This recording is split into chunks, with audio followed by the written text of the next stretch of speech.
नमस्कार दोस्तों, प्रज्ञानम क्लासेज में आपका स्वागत है। आज हम शुरुआत कर रहे हैं भारतीय राज व्यवस्था के जो हमारा चैप्टर सेकंड है, लक्ष्मीकांत का संविधान का निर्माण और संविधान सभा। इसमें हम बात करने वाले हैं कि संविधान का निर्माण कैसे होता है, कैसे संविधान सभा का गठन होता है, कैसे उसका चुनाव होता है, कैसे मतदान होता है। ये सारी बातें हम इसमें देखेंगे। संविधान बनाने में कितना समय लगता है। ये जो हमारा टॉपिक है, ये सभी एग्जाम्स के पॉइंट ऑफ व्यू से इम्पोर्टेंट है। यदि बात करें आरपीएससी फर्स्ट ग्रेड की, तो आरपीएससी फर्स्ट ग्रेड में पॉलिटिकल साइंस का जो सिलेबस है, उसमें ये संविधान सभा के नाम से दिया गया है, जो इसी चैप्टर का पार्ट है। यूपीएससी में और यूजीसी नेट है या फिर असिस्टेंट प्रोफेसर या पीजीटी का कोई भी एग्ज़ाम है, उसमें सभी में किसी न किसी प्रकार से इस जो हमारा ये टॉपिक है, इससे रिलेटेड क्वेश्चन देखने को मिल जाते हैं। तो हम बात करते हैं संविधान का निर्माण, the making of the constitution की। हमारा संविधान का निर्माण कैसे हुआ, कितना समय लगा, क्या सारा प्रोसेस है, तो ये हम देखेंगे। ठीक है, इसमें हम शुरू करते हैं कि भारतीय संविधान सभा का गठन का विचार 1934 में पहली बार वामपंथी नेता एम.एन. रॉय ने रखा। अब ये समझने की कोशिश करेंगे कि संविधान सभा क्या है। देखिए, संविधान सभा से हमारा तात्पर्य है ऐसी सभा जिसने संविधान का निर्माण किया है। ठीक है, संविधान का निर्माण ये तो है नहीं कि सब लोगों ने किया है। क्या बनी थी, उसके लिए एक संविधान सभा बनी थी जो अप्रत्यक्ष रूप से चुन के आए थे। 10 लाख पे एक प्रतिनिधि चुन के आया था। बहुत सारी कमेटियाँ थी उसमें, तो ये संविधान सभा थी जिसने संविधान बनाया था। और दुनिया के बहुत सारे देश हैं जिसमें संविधान का निर्माण किसने किया है, संविधान सभा ने किया है। तो ऐसे ही एग्जाम्पल ले सकते हैं, जैसे अमेरिका है, अमेरिका के संविधान का निर्माण भी किसने किया है, संविधान सभा ने किया है। जहाँ पे भी निर्मित संविधान होता है, वहाँ पे क्या किया जाता है, संविधान का निर्माण किया जाता है संविधान सभा द्वारा। और विकसित संविधान होता है, उसमें नियम कानून धीरे धीरे चेंज होते रहते हैं। जैसे फॉर एग्जाम्पल है ब्रिटेन का। तो अब हम जैसे आज़ादी की ओर बढ़ रहे थे, 1947 में भारत आज़ाद होता है, तो अब हमें ज़रूरत किसकी थी, एक संविधान निर्माण प्रक्रिया हमें शुरू की थी। क्योंकि एक संविधान होना अब हमारे लिए सभी नियम कानून सभी लोगों पर एक हो, तो हमने क्या किया था, संविधान सभा बनाई थी जिसने संविधान का निर्माण किया था। और इसमें हमारे बहुत सारे जो जैसे अंबेडकर जी हैं, बहुत सारे व्यक्तित्व हैं जिन्होंने इसमें अपना योगदान है वो दिया था। ठीक है, तो इसमें संविधान सभा कि भाई संविधान का निर्माण कौन करेगी, हमारी संविधान सभा करेगी। इसकी बात तो काफ़ी ने की थी, नेहरू ने भी की थी, गांधी जी ने भी की थी। लेकिन 1934 में पहली बार यदि औपचारिक रूप से क्वेश्चन आए तो मांग किसने रखी, तो एम.एन. रॉय ने रखी थी, जो कि एक वामपंथी नेता थे। और जो स्टूडेंट्स पॉलिटिकल साइंस के वो एम.एन. रॉय को सभी जानते हैं, इस नाम से सभी परिचित है, क्योंकि ये हमारे एक इंडियन थिंकर में भी अहम भूमिका निभाते हैं। ठीक है, तो ये हमारे एक वामपंथी नेता एम.एन. रॉय ने 1934 में। फिर उसके बाद बात की थी 1935 में भारतीय राष्ट्रीय कांग्रेस ने भी क्या कहा कि पहली बार संविधान के निर्माण में आधिकारिक रूप से संविधान सभा के गठन की मांग की है। किसने, 1935 में कांग्रेस ने। फिर उसके बाद 1938 में नेहरू जी ने भी क्या कहा कि भाई हमारे स्वतंत्र भारत के संविधान के निर्माण के लिए वयस्क मताधिकार के आधार पर चुनी गई संविधान सभा द्वारा किया जाएगा और इसमें कोई भारी हस्तक्षेप नहीं किया जाएगा। तो ये जो हमारा पैराग्राफ है, इसमें हमारे 3 पॉइंट्स निकल के आते हैं। यदि कोई नोट्स बना रहा है तो फिर इन 3 पॉइंट्स को ही उसमें डाल सकता है। 1934 एम.एन. रॉय, 1935 कांग्रेस और 1938 नेहरू ने इस मांग को उठाया था कि भाई हमारा जो संविधान होगा उसका निर्माण कौन करेगी, हमारी संविधान सभा होगी। और वो वयस्क मताधिकार के आधार पर चुनी हुई होगी और उसमें कोई भारी इंटरफेयर नहीं होगा। चलिए अब आगे बढ़ते हैं। और नेहरू की इसी मांग को अंततः ब्रिटिश सरकार ने क्या किया, मान लिया। नेहरू की इसी मांग को ब्रिटिश सरकार ने सैद्धांतिक रूप से स्वीकार कर लिया और इसको किस नाम से जाना जाता है, अगस्त प्रस्ताव के नाम से जाना जाता है। और 1942 में ब्रिटिश प्रांत के कैबिनेट सर स्टैफोर्ड क्रिप्स ने ब्रिटिश मंत्रिमंडल के एक सदस्य एक स्वतंत्र संविधान के निर्माण के लिए ब्रिटिश सरकार के एक प्रारूप प्रस्ताव के साथ भारत आए और इसे क्या किया, मुस्लिम लीग ने अस्वीकार कर दिया। जो ये क्रिप्स का जो प्रस्ताव आया था इसको मुस्लिम लीग ने अस्वीकार कर दिया और उन्होंने क्या कहा कि भारत को 2 स्वायत्त हिस्सों में बांट दिया जाए जिसमें हमारी अपनी अपनी संविधान सभाएं होंगी। और अंततः भारत में क्या भेजा गया, एक कैबिनेट मिशन, आपको पता है कैबिनेट मिशन भेजा गया था 1946 में और इस मिशन ने 2 संविधान सभाओं की मांग को ठुकरा दिया, लेकिन संविधान सभा के निर्माण की योजना सामने रखी जो मुस्लिम लीग को काफ़ी हद तक संतुष्ट किया है। तो इसमें हमारा अगस्त प्रस्ताव इम्पोर्टेंट है और 1942 का क्रिप्स प्रस्ताव। ठीक है, अब हम बात करने वाले हैं संविधान सभा के गठन की, लेकिन इससे पहले आई होप आपको ये पॉइंट समझ में आए होंगे। नेहरू ने कौन सी मांग रखी थी, अगस्त प्रस्ताव। ठीक है, 1938 में संविधान सभा के लिए बात की थी। कांग्रेस 1935 में, एम.एन. रॉय ने 1934 में, 1942 का क्रिप्स प्रस्ताव। ये हमारे 5 पॉइंट्स यहाँ पे इम्पोर्टेंट है। अगर आप नोट्स बना रहे हो तो इनको सभी को नोट करें। आगे बढ़ते हैं, संविधान सभा के गठन की बात करते हैं कि संविधान सभा का गठन है वो कैसे हुआ है। संविधान सभा का गठन कैबिनेट मिशन योजना द्वारा सुझाए गए प्रस्तावों के तहत नवंबर 1946 में संविधान सभा का गठन हुआ और उसकी क्या योजनाएं थी, इस योजना की ये विशेषताएं थी। एक तो बात करते हैं हम, फर्स्ट पॉइंट है हमारा कि संविधान सभा की कुल सदस्य संख्या कितनी थी, 389। ठीक है, 389 थी कुल सदस्य संख्या और ये संख्या एग्जाम्स में बार बार पूछी जाती है। ठीक है, तो इसे हमें याद रखना है। उसके बाद 1946 सीटें ब्रिटिश भारत की और जो 93 सीटें हैं वो देसी रियासतों को आवंटित की जानी थी।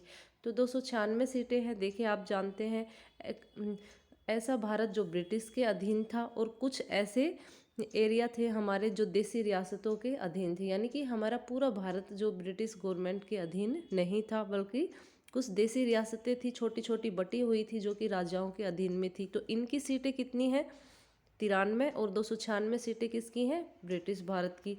और कुल सीटें कितनी हैं, 389। तो ये हमें याद रखना है। और 296 सीटों में से 292 सीटों का चुनाव तो 11 गवर्नर के प्रांतों द्वारा और 4 का कैसे हुआ था, मुख्य आयुक्तों के प्रांतों द्वारा। ठीक है, अब हम नेक्स्ट आगे बढ़ते हैं। हमारा सेकंड पॉइंट है कि हर प्रांत व देसी रियासतों के उनकी जनसंख्या के अनुपात में सीटें आवंटित की गई थी, कि भाई जो भी हर प्रांत है उसको जनसंख्या के अनुपात में सीटें बांटी गई थी कि इतनी जनसंख्या पे, कितनी जनसंख्या पे, प्रत्येक 10 लाख के लोगों पर एक सीट आवंटित की गई थी। तो ये भी हमें ध्यान रखना है कि कितनी जनसंख्या के, प्रत्येक 10 लाख की जनसंख्या पे एक जो हमारा है वो प्रतिनिधि रहेगा, प्रत्येक 10 लाख पे एक। थर्ड पॉइंट आता है, ब्रिटिश प्रांत को आवंटित की गई सीटों का निर्धारण 3 प्रमुख समुदाय थे। सीटें कैसे बांटी गई थी, 3 समुदायों में बांटी गई थी, मुस्लिम, सिख और सामान्य। ठीक है, तो यहाँ पे ये भी हमें याद रखना है कि कितने समुदाय थे। तो ये 3 पॉइंट्स हमने इसके किए हैं। नेक्स्ट आगे बढ़ते हैं, फोर्थ पॉइंट हमारा, फोर्थ पॉइंट है उसमें हमने बात की है कि भाई हमारे प्रत्येक समुदाय के जो प्रतिनिधि थे उनका चुनाव किसने किया था, प्रांतीय असेंबली। ये क्वेश्चन आपको काफ़ी बार देखने को देखी, जहाँ पे भी मैं अंडरलाइन कर रही हूँ उसका मतलब है वो चीज़ इम्पोर्टेंट है और वो आपको देखनी ही देखनी है। ठीक है, प्रत्येक चुनाव के प्रतिनिधियों का चुनाव प्रांतीय असेंबली में उस समुदाय के सदस्यों द्वारा किया जाना था। और कैसे किया गया था चुनाव, एकल संक्रमणीय मत प्रणाली। एकल संक्रमणीय मत प्रणाली क्या होती है, जैसे हमारा राष्ट्रपति का भी चुनाव होता है उससे, इसमें जो समानुपातिक प्रतिनिधित्व तरीके से मतदान किया जाता है। ये मतदान प्रत्यक्ष नहीं होता बल्कि हम अपने प्रतिनिधि चुनते हैं और वो हमारे जो मेंबर्स को है वो मतदान करते हैं। तो ये होता है एकल संक्रमणीय मत प्रणाली। फिफ्थ पॉइंट है हमारा, देसी रियासतों के प्रतिनिधियों का चयन रियासतों के प्रमुखों द्वारा किया जाना था। तो इनका चुनाव किसने किया था, रियासतों के जो प्रमुख थे। आई होप आपको यहाँ तक समझ में आया होगा कि हमने 5th पॉइंट कौन से पढ़े हैं। ठीक है, अब हम चलते हैं आगे। अतः यह स्पष्ट था कि संविधान सभा आंशिक रूप से चुनी हुई थी और आंशिक रूप से नामांकित निकाय थी। क्या अब हम ये कह सकते हैं कि संविधान सभा का प्रत्यक्ष चुनाव हुआ था? नहीं, संविधान सभा का प्रत्यक्ष चुनाव नहीं हुआ था, बल्कि कैसे हुआ था? अप्रत्यक्ष चुनाव हुआ था। प्रत्येक 10 लाख पर एक प्रतिनिधि था। प्रांतीय असेंबली के समुदाय के सदस्यों द्वारा किया गया था। एकल संक्रमणीय मत प्रणाली द्वारा किया गया था। 389 सदस्य संख्या थी। 296 ब्रिटिश भारत की थी और 93 है वो देसी रियासतों की थी। तो ये सभी हमने इन 5th पॉइंट्स में पढ़ने का प्रयास किया है। अब आगे हम चलते हैं। संविधान सभा के लिए चुनाव कब होता है? संविधान सभा के लिए चुनाव जुलाई अगस्त 1940 में होता है। ठीक है, ब्रिटिश भारत के लिए आवंटित जो 296 सीटें थी, इसमें किस किस को कितनी सीटें मिली हैं? तो भारतीय राष्ट्रीय कांग्रेस को 208, मुस्लिम लीग को 73 और छोटे समूह या स्वतंत्र राज्य को अन्य को हम बोल सकते हैं 15 सीटें मिली हैं। तो इन सीटों को भी आपको याद रखना है। देखिए, कहीं ना कहीं इसमें मुस्लिम लीग भी संतुष्ट नहीं थी, क्योंकि कांग्रेस को 208 सीटें मिली थी, मुस्लिम लीग को 73 थी, है ना, तथा छोटे व समूह को 15 सीटें। और हालांकि देसी रियासतों की जो 93 सीटें थी, उन्होंने अपने आप को इससे अलग कर लिया था, क्योंकि वो भर नहीं पाई थी। तो इसलिए क्यों नहीं भर पाई थी? क्योंकि खुद को उन्होंने संविधान सभा से अलग करने का निर्णय लिया था।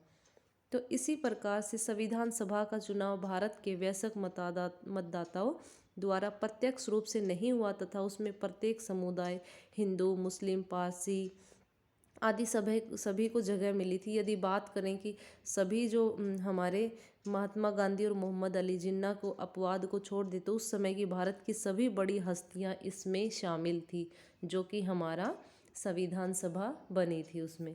ठीक है, अब आगे बढ़ते हैं हम।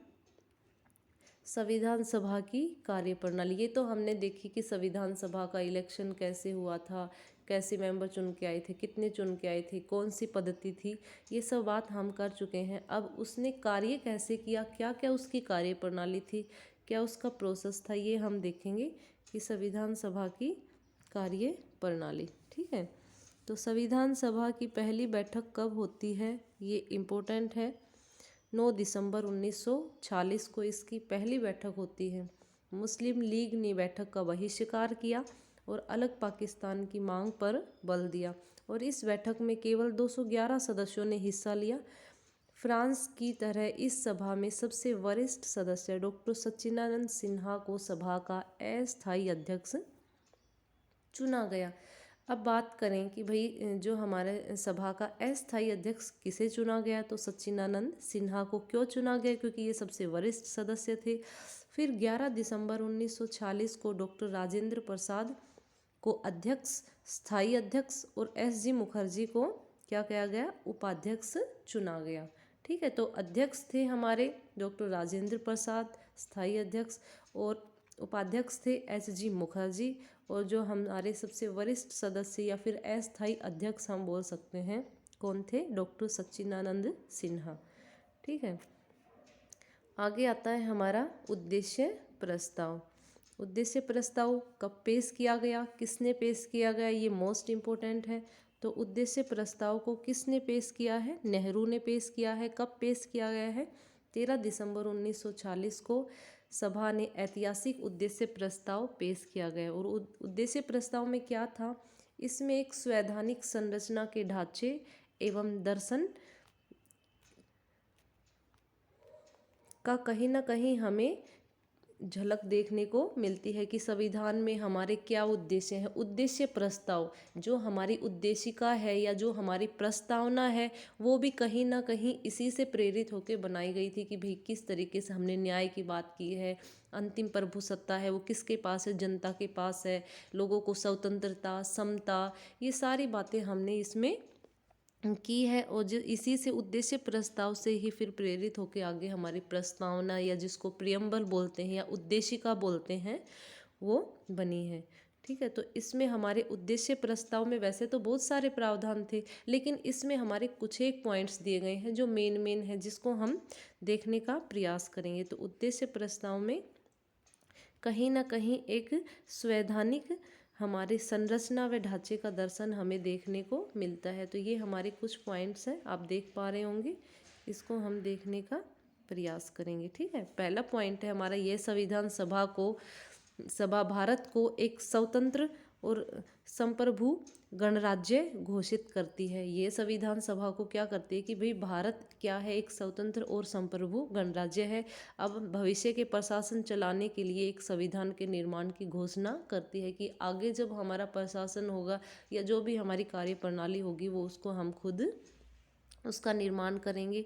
सेकंड पॉइंट है कि इसमें ब्रिटिश भारत में शामिल सभी क्षेत्र या फिर भारतीय राज्यों में शामिल सभी क्षेत्र भारत से बाहर के इस प्रकार के सभी क्षेत्र भारत में यदि शामिल होना चाहते हैं तो वो इसमें शामिल हो सकते हैं, संघ का हिस्सा हो सकते हैं। ठीक है, थर्ड पॉइंट है हमारा कि हमारे उक्त वर्णित सभी क्षेत्रों या सीमाओं का निर्धारण संविधान सभा द्वारा किया जाएगा यदि वो चाहें।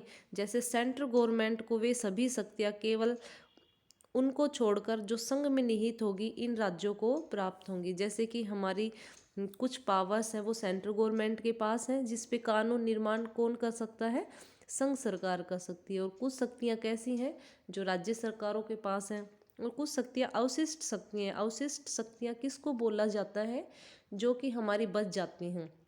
जैसे सेंट्रल गवर्नमेंट के पास हो गई कुछ शक्तियाँ, कुछ स्टेट गवर्नमेंट के पास हो गई, इसके अलावा भी कुछ ऐसी पावर्स हैं जो बच जाती हैं, तो उसको हम अवशिष्ट शक्तियाँ बोलते हैं। ठीक है, तो ये इसमें वर्णन किया गया है कि यदि चाहे तो उनकी अवशिष्ट शक्तियाँ उनमें निहित होगी तथा प्रशासन के संचालन के लिए भी वे सभी शक्तियाँ केवल संघ को छोड़कर किन में होंगी, राज्यों को प्राप्त होंगी। ठीक है, तो अब हमारा फोर्थ पॉइंट आता है कि जो हमारा सभी का स्रोत है, चाहे संप्रभु स्वतंत्र भारत की सभी शक्तियाँ एवं प्राधिकार, इसके अभिन्न सरकार के अंग, सभी का स्रोत कौन है, भारत की जनता।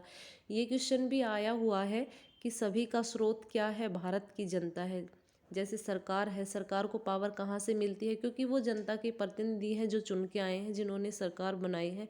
तो वो अंतिम स्रोत क्या है, भारत की जनता है।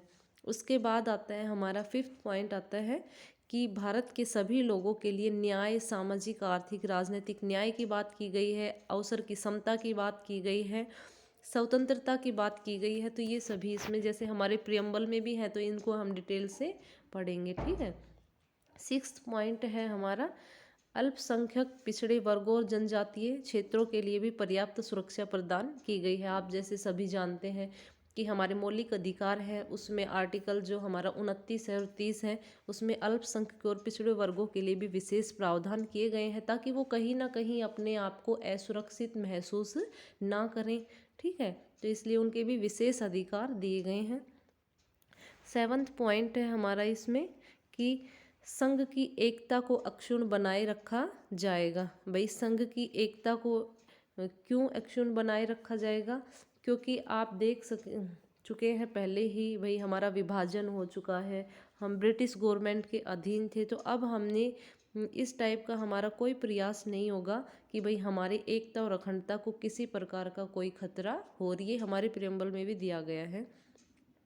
एट्थ पॉइंट है और लास्ट पॉइंट है ये हमारा कि इसमें हम क्या प्रयास करेंगे, विश्व शांति और मानव कल्याण को बढ़ावा देने के लिए उसके योगदान को सुनिश्चित किया जाएगा। देखिए कभी से ही हमारा जो स्वभाव है, एक भारतीय स्वभाव है, विश्व शांति में विश्वास रखता है, मानव कल्याण में विश्वास रखता है। तो ये भी हमने इसमें जो है इसको बढ़ावा देने के लिए, निर्मित करने के लिए उसके योगदान को सुनिश्चित किया जाएगा। ठीक है, तो इस प्रस्ताव को कब फिर सर्वसहमति से स्वीकार किया जाता है, 22 जनवरी को। आप यहाँ पे देख पा रहे हैं कि इसको जो पेश किया गया था 13 दिसंबर 1940 को, और इस प्रस्ताव को 22 जनवरी 1940 को सर्वसहमति से स्वीकार कर लिया गया, और इसने संविधान के स्वरूप को काफ़ी हद तक प्रभावित किया। आप जब प्रियम्बल पढ़ेंगे तो इसमें से बहुत सारे जो पॉइंट्स हैं आपको एज इट इज़ देखने को मिलेंगे, तब आपको पता चलेगा कि भाई कहीं ना कहीं इसने बहुत हद तक हमारे संविधान निर्माण को भी प्रभावित किया है और इसके परिवर्तित रूप से ही संविधान की प्रस्तावना बनी है। तो आई होप आपको ये उद्देश्य प्रस्ताव समझ में आया होगा। कब पेश किया गया, किसने पेश किया, कब स्वीकार किया गया और क्या इसके प्रावधान थे। ठीक है, अब आता है हमारा स्वतंत्रता अधिनियम द्वारा परिवर्तन। संविधान सभा से खुद को अलग रखने वाली देशी रियासतों के प्रतिनिधि धीरे धीरे इसमें शामिल होने लगे और 28 अप्रैल 1947 को 6 राज्यों के प्रतिनिधि सभा के सदस्य बन चुके थे और 3 जून 1947 है उसमें भारत के बंटवारे के लिए पेश की गई माउंटबेटन योजना। ठीक है, माउंटबेटन योजना है वो कब 3 जून 1947 को पेश की गई और किसके लिए पेश की गई थी, तो भारत के बंटवारे के लिए। योजना को स्वीकार करने के बाद अन्य देशी रियासतों के ज़्यादातर प्रतिनिधियों ने संविधान सभा में अपनी सीटें ग्रहण कर ली और भारतीय हिस्से को मुस्लिम लीग के सदस्य भी सभा में शामिल हो गए। और जो भारतीय स्वतंत्रता अधिनियम है 1947 ने सभा की स्थिति में 3 बड़े परिवर्तन किए। जो संविधान सभा है भाई, पहले तो वो क्या काम कर रही थी कि भाई संविधान निर्माण का काम कर रही थी, लेकिन अब आप देखोगे कि इसमें क्या परिवर्तन हुआ है। अब उसको और भी एक्स्ट्रा काम जो है वो सौंप दिए गए हैं। तो सबसे पहले इसमें 3 जो परिवर्तित कार्य किए गए हैं वो कौन से हैं, उसमें से एक है हमारा पूरी तरीके से ये संप्रभु निकाय, सभा को पूरी तरीके से संप्रभु निकाय बनाया गया। संप्रभु क्या होता है कि अपने डिसीजन स्वयं लेना, मतलब किसी दूसरे से पूछ के नहीं। क्योंकि जब हमारी सभा होती थी उससे पहले ब्रिटिश संसद से भी हम क्या करते थे, जैसे इनके भी परमिशन वगैरह होती थी। तो अब वो सारे क्या हुआ, सारे जो इसमें सभा को ही पूरी तरीके से संप्रभु निकाय बनाया गया।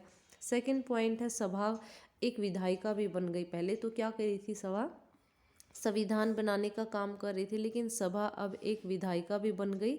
और दूसरे शब्दों में कहा जाए तो सभा को 2 अलग अलग काम सौंपे गए, एक तो संविधान बनाना और दूसरा देश के लिए आम नियम कानून लागू करना। इस तरीके से दोनों कार्यों का अलग अलग दिन करना होता था। भाई एक दिन वो कार्य किया, दूसरे दिन वो काम किया।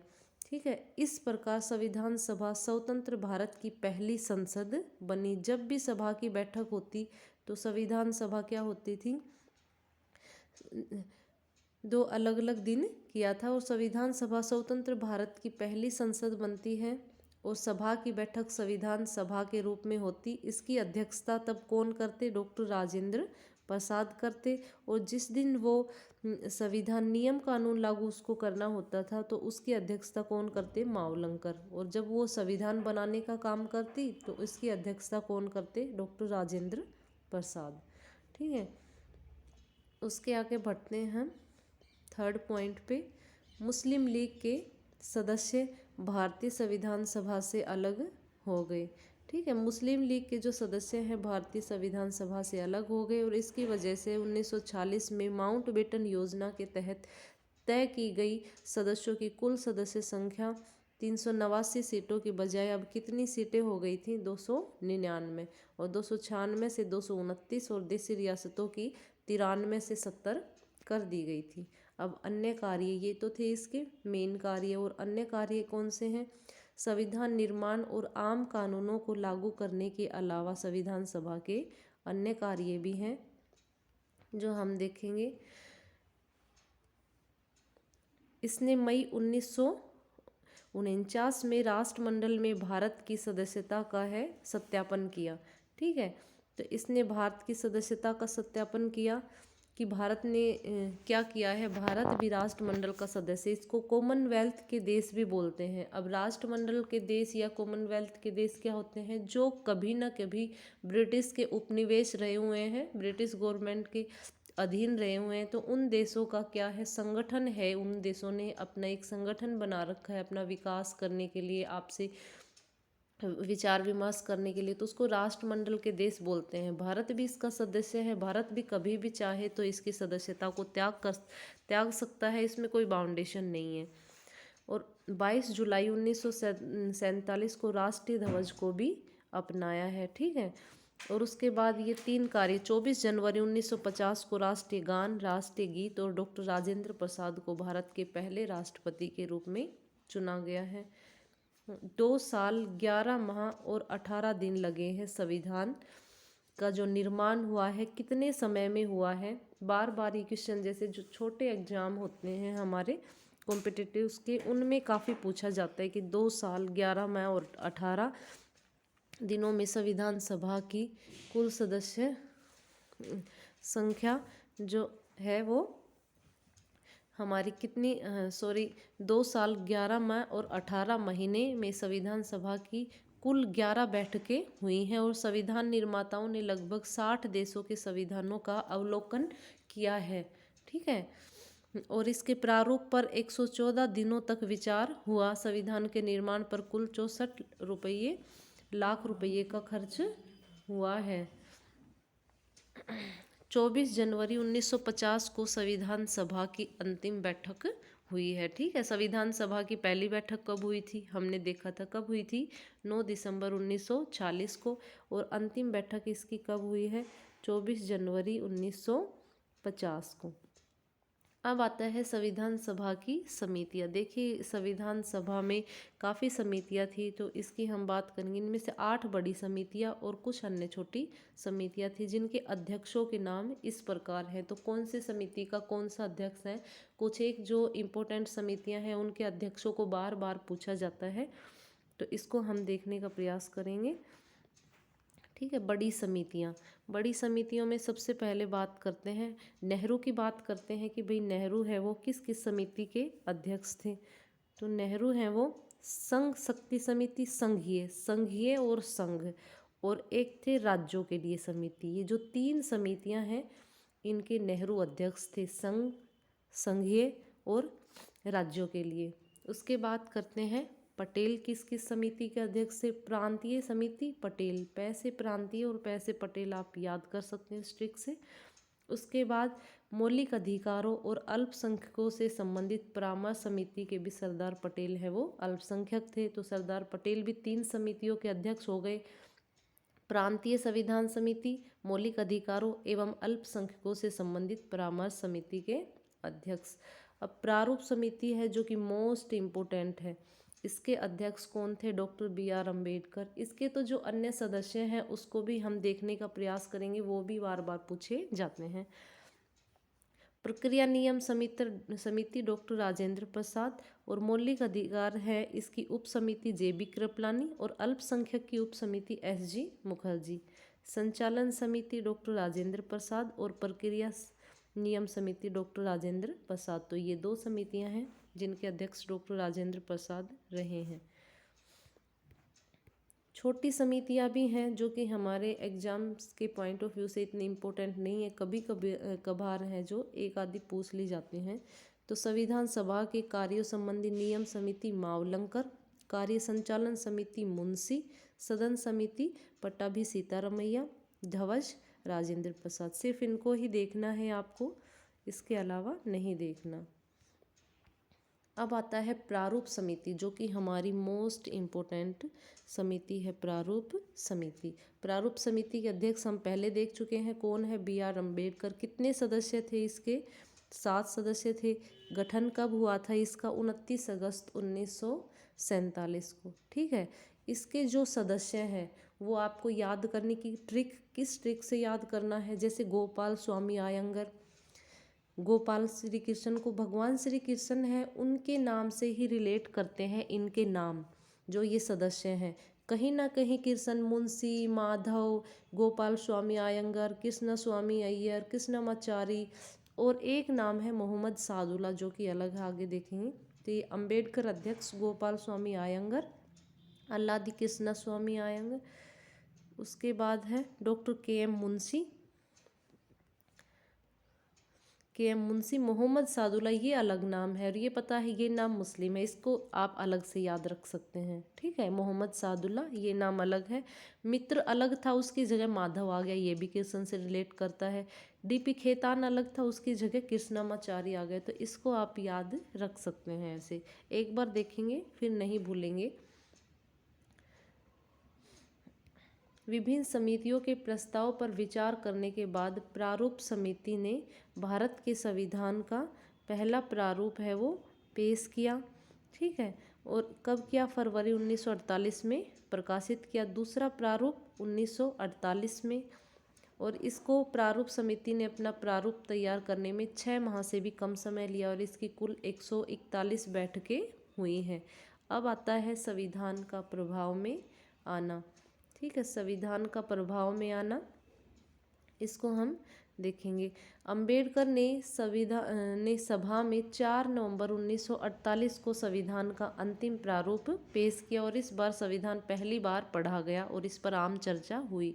दूसरी बार विचार किया गया 15 नवंबर 1948 को और तीसरी बार 14 नवंबर 1949 को। इसमें यही पॉइंट्स आपको ध्यान रखना है, इसके अलावा ज़रूरत नहीं है। ये भी देख सकते हैं कि भाई इसमें इस अवधि में कम से कम 7,653 संशोधन प्रस्ताव आए और वास्तव में इस पर 2,473 पर सभा में चर्चा हुई है, लेकिन ये इतना ज़रूरी नहीं है।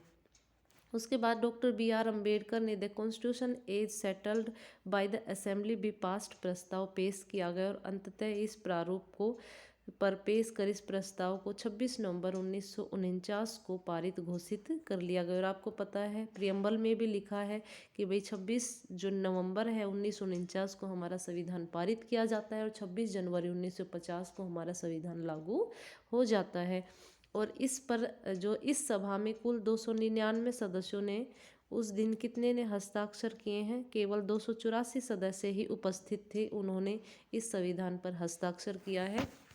ठीक है, और 26 नवंबर 1949 का उल्लेख उस दिन के रूप में किया गया जिस दिन भारत के लोगों ने संविधान सभा में संविधान को अपनाया, लागू किया, स्वयं को संविधान को सौंपा। इस समय संविधान में एक प्रस्तावना, 395 अनुच्छेद और 8 अनुसूचियाँ थी। अब तो पता है आपको 465 इससे भी अधिक जो हमारे अनुच्छेद हो गए हैं और 12 अनुसूचियाँ हैं। पहले 22 भाग थे, अब भाग भी 25 हो गए हैं, तो इसमें इसको अपनाया गया है। अब आगे बढ़ते हैं। नए विधि मंत्री के रूप में किसको जो अपनाया गया? सभी नए विधि मंत्री के रूप में डॉक्टर B.R. अम्बेडकर ने सभा में संविधान के प्रारूप को रखा। इनको B.R. अम्बेडकर को संविधान सभा के पिता, संविधान के प्रमुख शिल्पीकार, आधुनिक मनु की संज्ञा दी गई है, क्योंकि इसमें इनकी भूमिका अहम थी। काफ़ी देशों के जो संविधान है उनका अध्ययन किया था इन्होंने।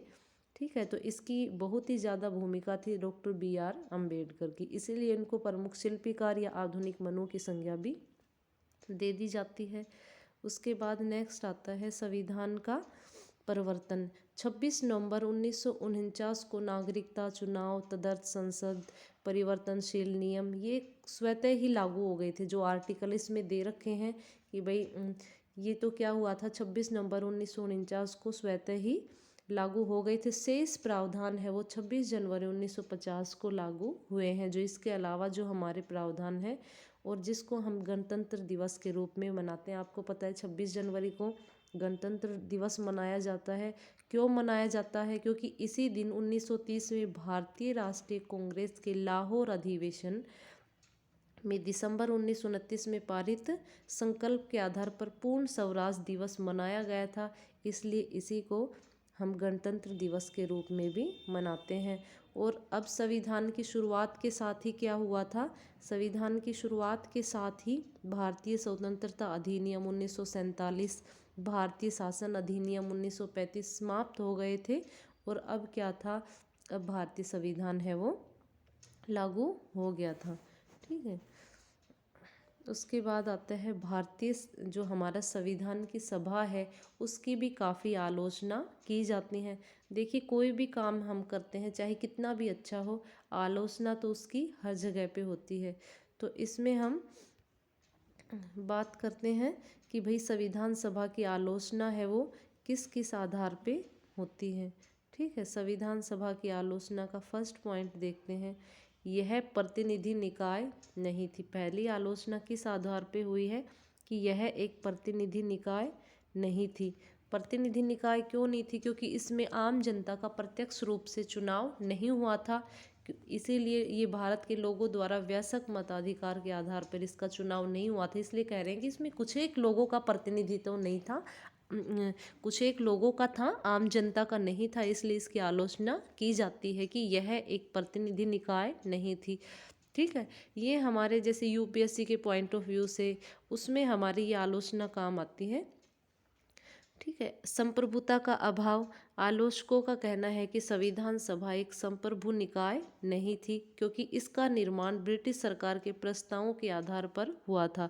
क्योंकि सभा जब भी अपनी बैठकें करती थी उससे पहले ब्रिटिश सरकार से इजाज़त लेनी पड़ती थी। ठीक है, लेकिन बाद में तो हमने पढ़ा है कि बाद में तो ये क्या हो गई थी, एक संप्रभुता निकाय हो गई थी। समय की बर्बादी। कुछ आलोचक कहते हैं कि इसमें इतना समय लगा है, 2 साल 11 महीने 18 दिन, तो इतना समय की बर्बादी हुई है। अमेरिका के जो संविधान निर्माता हैं उन्होंने तो मात्र 4 माह में अपना काम पूरा कर लिया था। तो इस तरीके से हम इस आलोचना को सही नहीं मान सकते।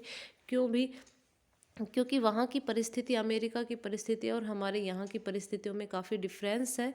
वहाँ पे लोग अवेयर हैं, कम जनसंख्या है और वहाँ की विविधता भरा देश नहीं है। लेकिन हमारे यहाँ पे सबके अधिकार, सबकी स्वतंत्रता, सबके लिए न्याय, सबके लिए जब हम सब कुछ सोच रहे हैं तो उसमें समय तो लगता ही है। तो कुछ आलोचकों ने कहा है कि ये तो समय की बर्बादी है और कुछ नहीं है। कांग्रेस का प्रभुत्व। कुछ लोग मानते हैं कि इसमें कांग्रेस का ही प्रभुत्व ज़्यादा रहा है। जैसे ग्रेनविल ऑस्टिन ने कहा है कि संविधान सभा एक दलीय, देश की एक दलीय निकाय था, इसमें सभी का प्रभुत्व नहीं था, कांग्रेस का ही प्रभुत्व था। ठीक है, तो ये आलोचना। वकीलों और राजनीतिकों का प्रभुत्व। क्योंकि ये इतना ज़्यादा इसकी भाषा जटिल थी कि ये संविधान है वो सबके समझ में, आम जनता के समझ में नहीं आता था। इसके विचार विमर्श है उसमें आम जनता पार्टिसिपेट नहीं कर सकती थी। तो वकीलों और राजनीतिकों को ही इसमें प्रभुत्व रहा है। नेक्स्ट है हिंदुओं का प्रभुत्व। आलोच ये भी कहते हैं कि भाई इसमें हिंदुओं का ही प्रभुत्व था, क्योंकि लॉर्ड विस्काउंट ने कहा है कि हिंदुओं का निकाय कहा है इसका, तो ऐसा कुछ नहीं था। इसमें मुस्लिम भी प्रतिनिधि थे, सिख भी थे, लेकिन हाँ हिंदुओं की संख्या ज़्यादा थी, इसलिए इसकी आलोचना ये भी कर दी जाती है। बाकी इसको भी हम पूरी तरीके से सही नहीं मान सकते, क्योंकि इसमें सभी का प्रतिनिधित्व कहीं ना कहीं देखने को मिलता था। तो आई होप ये कम समय में हमने आपको ज़्यादा कंटेंट प्रोवाइड करने की कोशिश की है, ताकि आप इसको अच्छे से नोट्स बना के और एक बार रिवाइज कर सकें और आपको आसानी से इसको समझने में काफ़ी हेल्प मिलेगी कि आप इसको समझ सके। और यदि आपको हमारा चैनल सब्सक्राइब करें, यदि आपको हमारा ये जो पसंद आता है वीडियो, तो आप इसके लिए कमेंट कर सकते हैं, या फिर कोई भी आपका सुझाव है तो उसके लिए आप बता सकते हैं, हम उसको करने का